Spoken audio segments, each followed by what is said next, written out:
पिकांची योग्य वाढ होण्यासाठी हार्मोन्सची गरज असते. आता हार्मोन्स म्हणजे PGRS, प्लॅन्ट ग्रोथ रेग्युलेटर. आता कुठली हार्मोन्स असतात, त्यामध्ये पिकांच्यामध्ये काय काय बदल होतात, मार्केटमध्ये ते कोणत्या नावाने मिळतात, ती कधी फवारायची असतात, जमिनीची योग्य कंडिशन काय असली पाहिजे, याची आपण या व्हिडिओमध्ये आपण सविस्तर उत्तर बघूया. पहिलं जे हार्मोन्स आहे ते ऑक्सिन या नावानं मिळतं. त्याला IBA असं पण म्हणू शकता तुम्ही. IBA नावानं मार्केटमध्ये मिळू शकतं तुम्हाला. हे काय करतं तर मुळांची भरपूर वाढ करतं, पांढऱ्या मुळांची भरपूर वाढ करत असतं, पानगळ थांबवते आणि फळाफुलांचा आकार मोठा करत असतं. हे या हार्मोन्सचं काम आहे. हार्मोन हे पिकांना देणं आवश्यक आहे का, तर आहे. त्याचप्रमाणे दुसरं एक हार्मोन्स आहे झिब्रेलिक. त्याला तुम्ही GA3 सुद्धा म्हणू शकता. आता GAचे प्रकार एकूण मला वाटते काहीतरी 50 एक प्रकार असतील. GA1, GA2, GA3, GA6, GA7 असे बरेचसेच प्रकार आहेत. 50पर्यंत जाऊ शकतात. तर त्या GAच्या बरोबर येतं GAच्या खाली 3 लिहिलेलं असतं बघा. झिब्रेलिक काय करतं, पेशींची भरपूर प्रमाणात वाढ करतं, फुलांचा आकार वाढवायचं काम करतं, पिकाची उंची वाढवण्याचं काम करतं.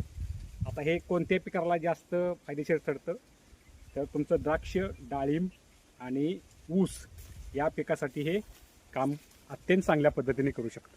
3 नंबरचा हार्मोन्स आहे ते सायटोकायनिन आहे.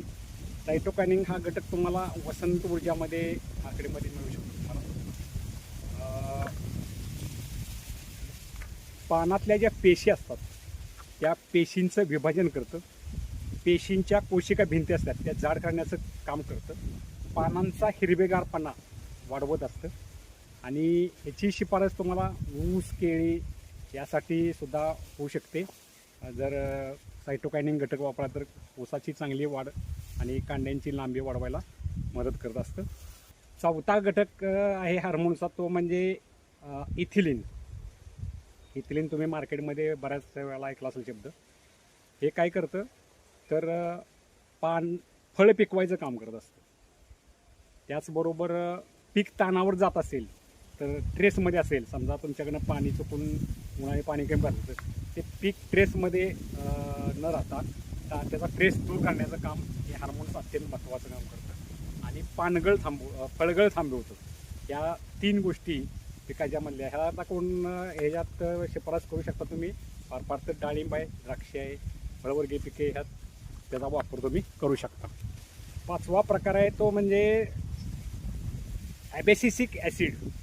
हे हार्मोन्स हे अत्यंत महत्त्वाचं हार्मोन्स का मानलं जातं, तर जिथं दुष्काळजन्य परिस्थिती असते पिकांचे, म्हणजे पाण्याचा दुष्काळ पडू शकतात, त्या परिस्थितीमध्ये ते पिकाला तग धरून ठेवण्याचं काम करत असतं.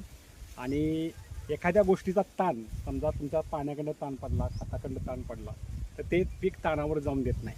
ह्या पद्धतीचं हार्मोन्स पिकांच्यामध्ये काम करत असतं. पिकांच्यामध्ये हार्मोन्सची मी तुम्हाला सगळ्या 5 प्रकार सांगितले. आता हे पिकांना देणं गरजेचं आहे का, तर आहे. दुसरी गोष्ट, हे हार्मोन्स फवारणीची वेळ काय असायला पाहिजे. एक तर सकाळी 10च्या आत आणि संध्याकाळी 5च्या पुढं, या वेळेतच ही हार्मोन्स फवारली गेली पाहिजे. दुसरा गोष्ट अशी, फेवरेबल कंडिशन जमिनीची काय पाहिजे तुम्हाला सांगतो मी. हार्मोन्स फवारण्यापूर्वी NPKचं प्रमाण तुमच्या जमिनीत म्हणजे खत मात्रा दिली गेली पाहिजे.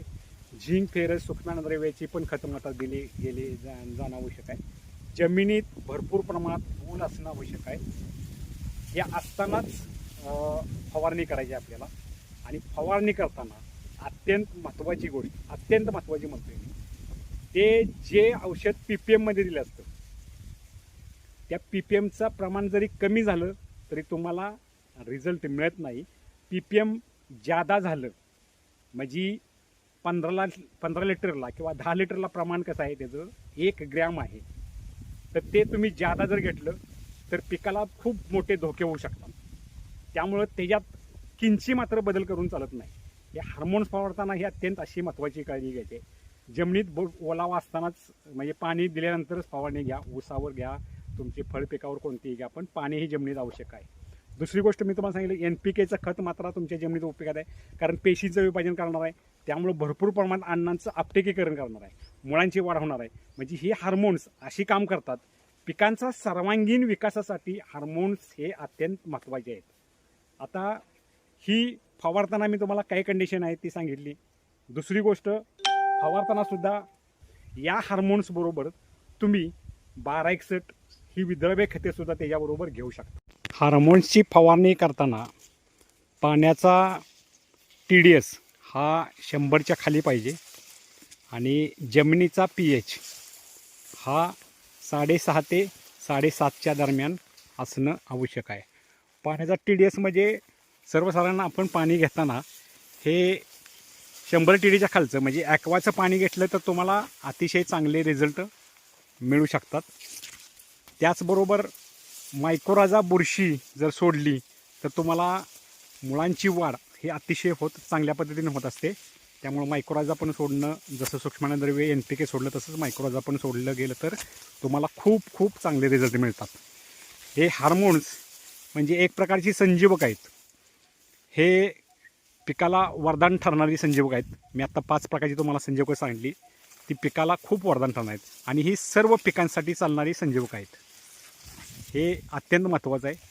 फवारणीची वेळ तुम्हाला मी सांगितली, सकाळी 10च्या आत आणि संध्याकाळी 5च्या नंतर फवारणी घेणं गरजेचं आहे.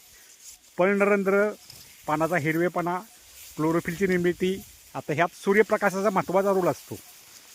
हे हार्मोन्स आहेत, पण ह्याच्याबरोबर सूर्यप्रकाश पण अत्यंत महत्त्वाचा असतो. ते पानावर ज्यावेळेला सूर्यप्रकाश पडत असतो त्यावेळेला ती अन्नाची निर्मिती खूप मोठ्या प्रमाणात करीत असतं. त्यामुळं सूर्यप्रकाश हा अत्यंत महत्त्वाचा असतो. ह्या गोष्टी जर आपण सर्व व्यवस्थित फवारणी घेताना जर पाळल्या तर आपल्याला अतिशय चांगला रिझल्ट या हार्मोनच्या माध्यमातून मिळत असतो. पिकाचा पूर्ण विकास करण्याचं काम ही सर्व 5 प्रकारची हार्मोन्स आपण फवारणीद्वारे पिकांना दिली गेली पाहिजे. सर्वच पिकांना, फळं असू दे, ऊस असू दे, केळी असू दे, डाळिंब असू दे, द्राक्ष असू दे, या सर्व पिकांसाठी, वेलवर्गीय पिकं असू दे, भाजीपाला पिकं असू दे, ही सर्व पिकं हे अत्यंत चांगली आणि लाभदायक आणि उत्पन्नात जादा प्रमाणात भर पडत असतात.